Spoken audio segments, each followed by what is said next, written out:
This podcast relies on local and national sponsorships to keep bringing you great stories. Great food, better times. That's Smoke Show Barbecue and Brew. Half-price wings and pool every Monday, Latin dancing on Tuesday, karaoke Wednesdays, and live music Thursday through Sunday to close out your week right. Barbecue, cold brew, and a crowd that knows how to have a good time. All at 744 Mount Pleasant Road, Toronto, Ontario, located in Midtown Toronto. Smoke Show Barbecue and Brew. Today's episode is in association with Therma Canada, shaping Toronto's waterfront. Learn more at thermacanada.com.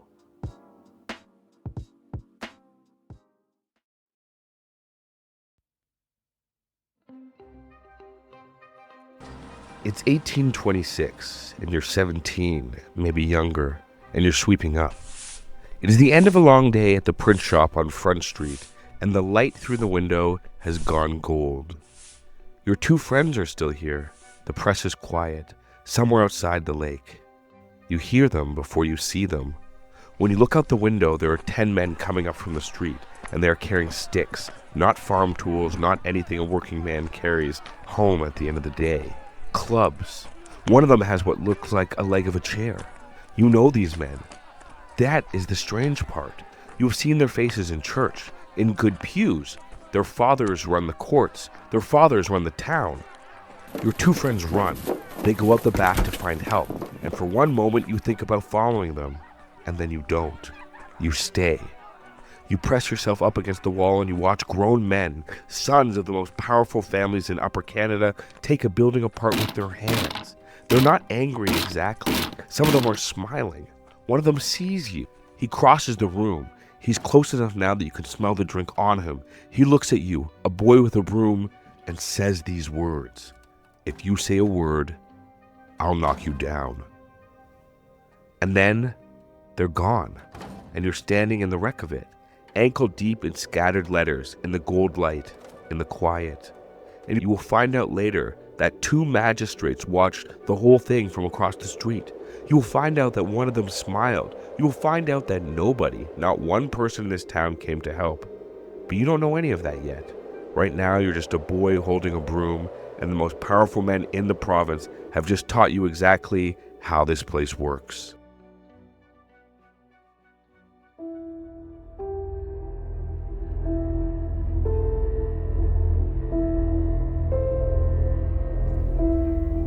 Next Saturday, June 6th, is the 200th anniversary of an event that you've probably never heard of. On that date in 1826, a mob of 10 men, armed with sticks and clubs, forced their way into a newspaper printing shop at the corner of Front and Frederick Streets, about 2 blocks east of St. Lawrence Market. They were looking for one person, but when it turned out that he wasn't there, they resorted to smashing the printing presses and whatever else they could find. Finally, they left carrying cases of printing type, which they threw into the lake. 2 employees had gone to get help. However, none came, mostly because 2 magistrates were already there and did absolutely nothing to stop it. One of them even shouted encouragement to the mob, which included his son. In fact, the rioters were all members of the local elite, better known to us as the Family Compact. Their target was a muckraking journalist named William Lyon Mackenzie, and this attack was meant to stop him in his tracks. Instead, it would save his newspaper and launch his famous political career. Gray? What's up? Do you realize that this is the first time that I've called you to start an episode? Congratulations. Thanks. It's been a long time coming. So, what's this episode going to be about? Well, next Saturday is the 200th anniversary of the Types Riot. Dude, are you sure that's a good idea for an episode? Most people have never heard of it. I know it's not a well-known event, but I feel like this story would resonate with people today. Why? Well, it's the story of a violent mob that made threats and destroyed property, while the people in charge of law and order refused to do anything to stop them. There are quite a few Torontonians today who know what that feels like. I suppose so. This is the story of the Types Riot. I'm Adam Weiser. And I'm Grayson Miller, and this is Muddy York. Muddy York.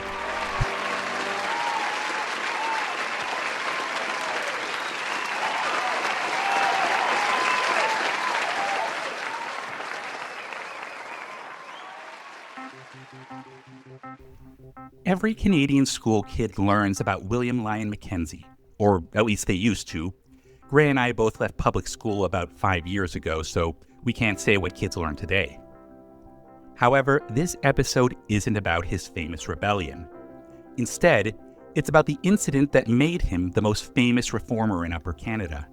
Mackenzie began publishing his newspaper, The Colonial Advocate, from Queenston in 1824. He had no experience with journalism, but he was a born muckraker and loved to use satire to launch scathing attacks against the powers that be in Upper Canada.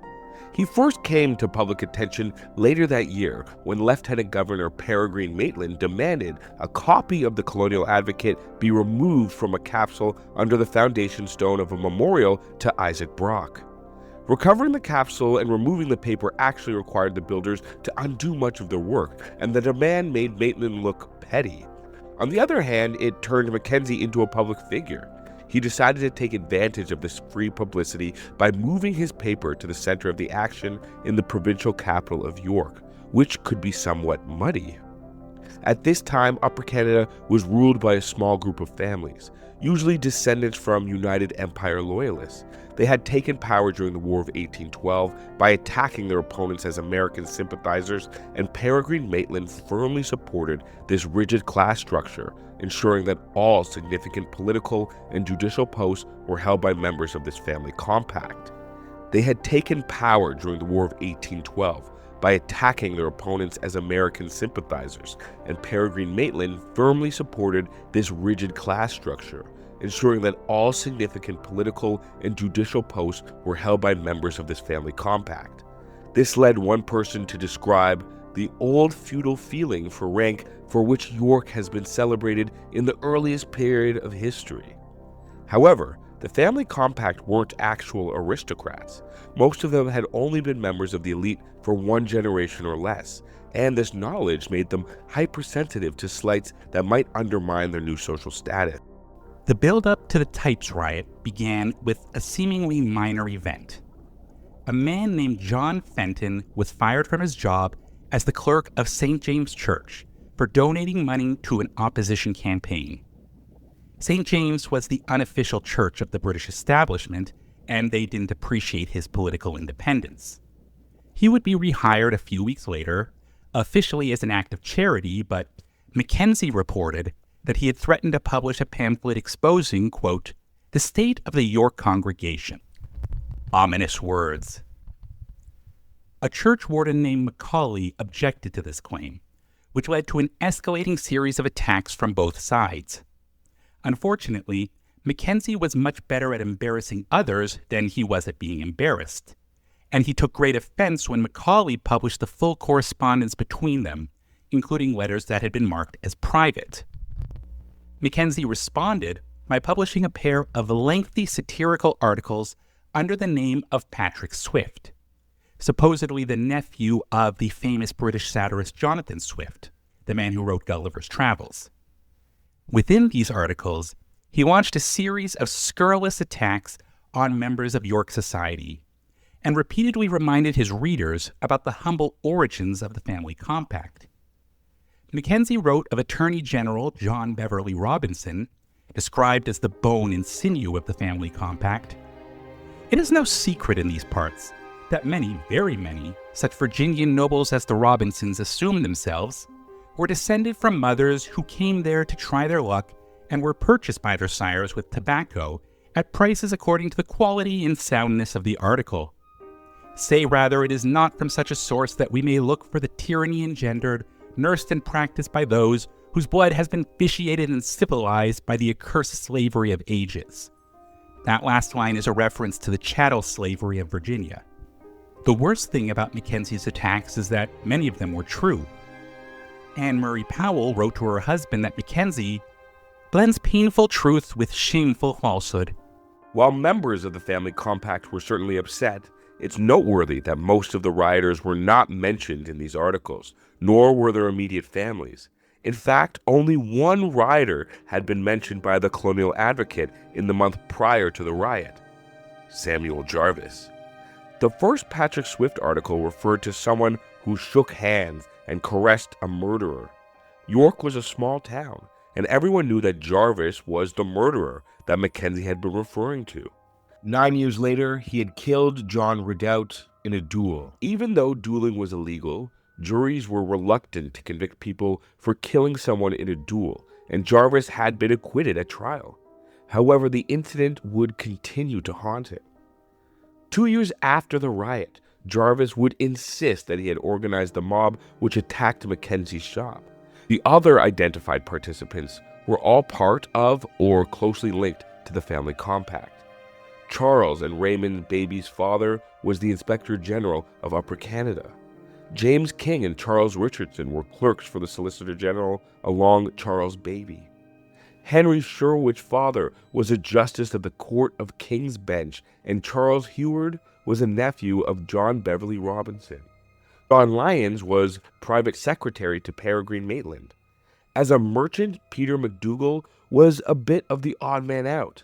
He was close friends with Jarvis and helped lead the attack. This episode is in association with Therma Canada. We spend the show trying to understand Toronto's past. Therma is trying to shape its future. What they're planning is a world-class water park, a wellness destination at Ontario Place right on the waterfront. Thermal pools, water slides, wave pools year-round. Something for your kids, something for your parents, something for you on a Tuesday in January when you need to remember that fun is still a thing. The part I find generally compelling is the vision behind it. This is meant to be a place that belongs to the whole city. Accessible, affordable, designed for every age and every kind of Torontonian. A destination for all of us. That's a version of Toronto worth rooting for. Learn more at thermacanada.com. Link in the show notes. You may have noticed that most of the rioters were connected to the legal profession. At that time, Upper Canada didn't have enough people for land ownership to provide the basis for an aristocratic caste. So instead, it was based around lawyers, appointed to government positions that provided them with income and authority. They weren't interested in philosophical ideas about the rule of law. They were members of a self-conscious aristocracy, fighting to preserve the proper ordering of society. Anything that challenged that order was American and democratic, at a time when democracy was a dirty word for many people. We can't say for certain when the attack was organized, but it may have happened at a militia event 4 days earlier. The rioters were all militia officers, and this would have been an ideal opportunity to create a plan. One witness testified that 3 of the rioters had spoken of their intention of ducking Mr. Mackenzie and giving him a thrashing. Ducking a person was slang for knocking them down. However, Mackenzie was out of town. Some of the rioters believed that the Patrick Swift articles had been written by Bartimus Ferguson, a printer employed by Mackenzie, and were therefore specifically targeting him. They assembled at the Attorney General's office just after 6 p.m. and made their way to Mackenzie's print shop, brandishing assorted truncheons, sticks, and clubs. After demanding to be let in, they smashed the office door. After trying and failing to find Ferguson, he had a serious alcohol problem, was off somewhere drinking. They began smashing the printing equipment. As one rioter later said, when they did not find Ferguson to duck, they ducked the types. 2 apprentices fled the office and went looking for help. A third remained behind and was threatened by one of the rioters, who told him, "If you say a word, I'll knock you down." The rioters proceeded to pull down the printing press and destroy any other equipment they could find, overturning various pieces of furniture and empty cases of type. The last act is what gave the attack its name. Type pieces were small blocks with letters or words molded onto them. Once assembled in a case, they provided the text for a printing press. They were expensive and essential for printing, which is why the rioters tried to destroy them. Type was scattered around the room, tossed out the window, and thrown in a neighbor's garden. Finally, McDougall announced that they had done enough and the rioters departed. As a final symbolic gesture, 3 of them carried cases of type down to the lakeshore and threw them in. William Allen, a justice of the peace and senior member of the family compact, lived across the street from Mackenzie. Multiple witnesses reported that he watched the entire attack with amusement and did nothing to stop it. Mr. Allen appeared to me to recognize the rioters as they passed. They looked towards him, and he smiled and returned. Stephen Heward, Auditor General and father of one of the rioters, was also there and shouted, "Well done, boys!" Their refusal to intervene had an effect on others. As we mentioned earlier, 2 apprentices had gone to seek help. One witness reported that they requested me to assist, but I was only one, and thought that as Colonel Allen did nothing, who was a magistrate, I had better not interfere. These actions led many to the widespread belief that the government supported this act of violence, or at least condoned it. This was compounded when John Beverly Robinson declined to charge anyone for the riot or even to punish the rioters who worked for him. The Canadian Freeman thundered, "On Thursday last, a set of men holding high and honorable situations under the colonial government in this town, a set of men not irritated by distress, disappointed hopes, or political degradation, but wallowing in ease and comfort, basking in the sunshine of royal favor, formed themselves into a conspiracy against the laws of the country." Behind closed doors, members of the family compact had mixed feelings about the riot. One person wrote, "I fear the zeal of some of our friends has been rather intemperately expressed." While Samuel Jarvis's brother wrote, "I am only sorry you did not throw Mackenzie in the bay first, and then throw the types and press on top of him to keep him underwater." Mackenzie decided to sue the rioters for damages. Since the defendants didn't deny their actions, the trial was determined to the amount of damages that they would have to pay. While cross-examining prosecution witnesses, the defense made no attempt to challenge their version of events. Instead, they tried to discredit Mackenzie by soliciting unflattering information. It was a classic example of putting the victim on trial. None of the rioters were called to testify to prevent Mackenzie's lawyer from cross-examining them about who had supported the attack. Instead, the defense delivered an address to the jury about how awful Mackenzie was, arguing that the rioters were young gentlemen whose lives were irreproachable, whose character was unsustained by dishonor, and who have been in the very act manifested their abhorrence of whatever is worthless and dishonorable.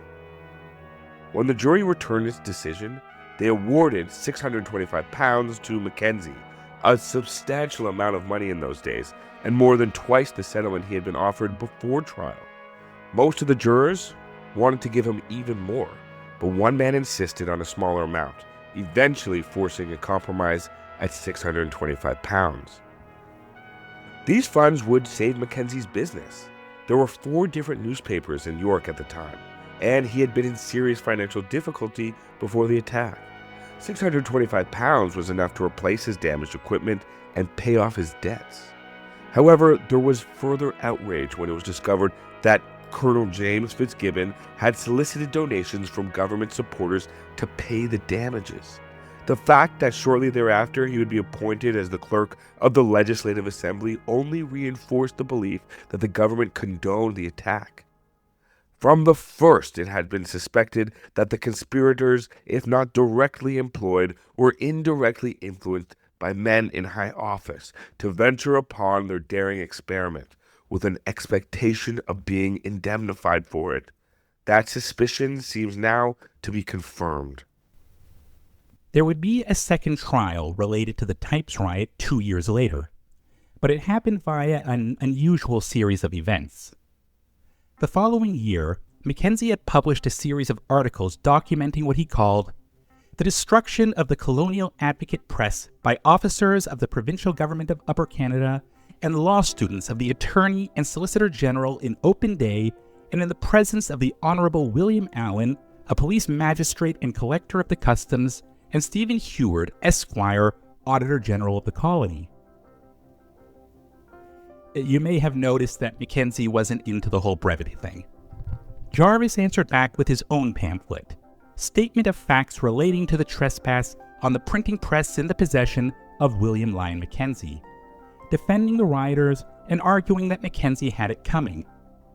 He also chastised Mackenzie for bringing up his role in the Redoubt duel, calling it a misfortune, which the heart of no man should have suffered him wantonly to recall to the recollection of those whose affliction may have been at least alleviated by time.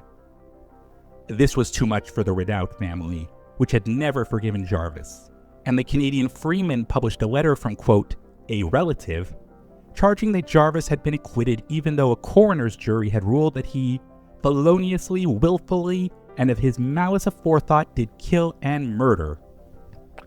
At this point, Peregrine Maitland intervened. He demanded that members of the Redoubt family disavow this letter, not so subtly hinting at their positions in government might be at risk.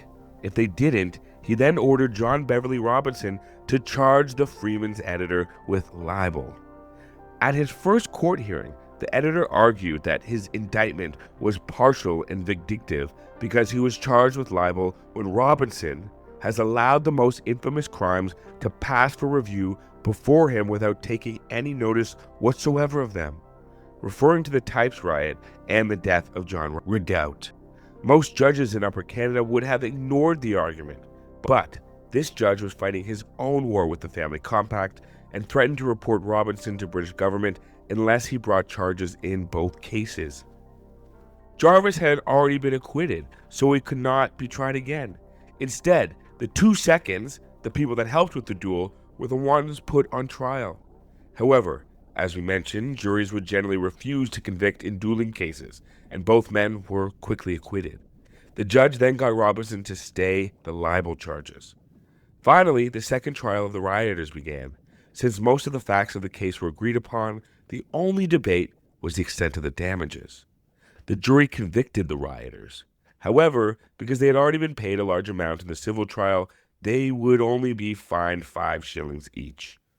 We should add that a year later, once the uncooperative judge had left Canada, the libel charges against the Canadian Freeman would be revived, and the paper's editor would spend a year in prison. This is just how justice worked in Muddy York. None of the lawyers or law students suffered any professional repercussions for their actions. One rioter lost his job as private secretary to Peregrine Maitland, but within a year, he had received a new government post. Samuel Jarvis would become the namesake for Jarvis Street, which runs through the middle of what was once his estate. He would be forced to sell the land in order to repay £4,000 that he had stolen as superintendent of the Indian Department of Upper Canada. Another rioter, Henry Sherwood, would become mayor of Toronto and premier of Upper Canada. Mackenzie positively thrived in the aftermath of the riot. As we mentioned, the damages from the trial saved him from a bad financial situation. The riot also made him the most famous reformer in Upper Canada. 2 years later, he would be elected to the Upper Canada Assembly, and 6 years later, he would become the first mayor of Toronto.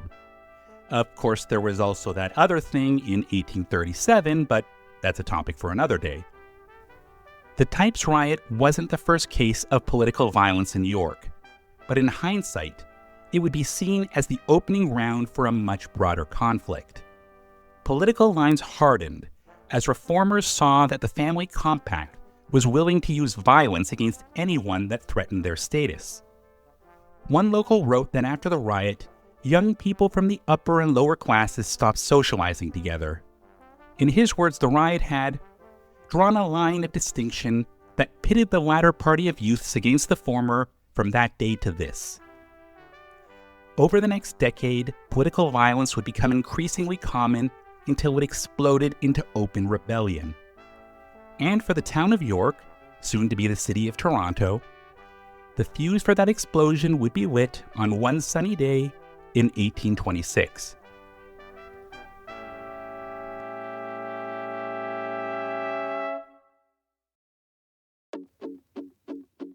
Thank you guys so much for listening to the podcast today. As always, you can reach out to us at muddyyorkpodcast@gmail.com, or you can find us on all of the great social media platforms. Search for @Muddy York Podcast. And obviously, you're listening to this on one of your favorite podcast platforms, but we are also on Apple, Spotify, and YouTube. So please check us out there. And guys, make sure to leave us a 5-star review. I know that it's annoying that we keep asking, but it actually works. So please do it. And another tip for local advertisers, we will highlight small businesses for free of charge. National advertisers, you guys still have to pay, but highlighting small, great Toronto local businesses. So if your business would like to be featured, please reach out to us at muddyyorkpodcast@gmail.com.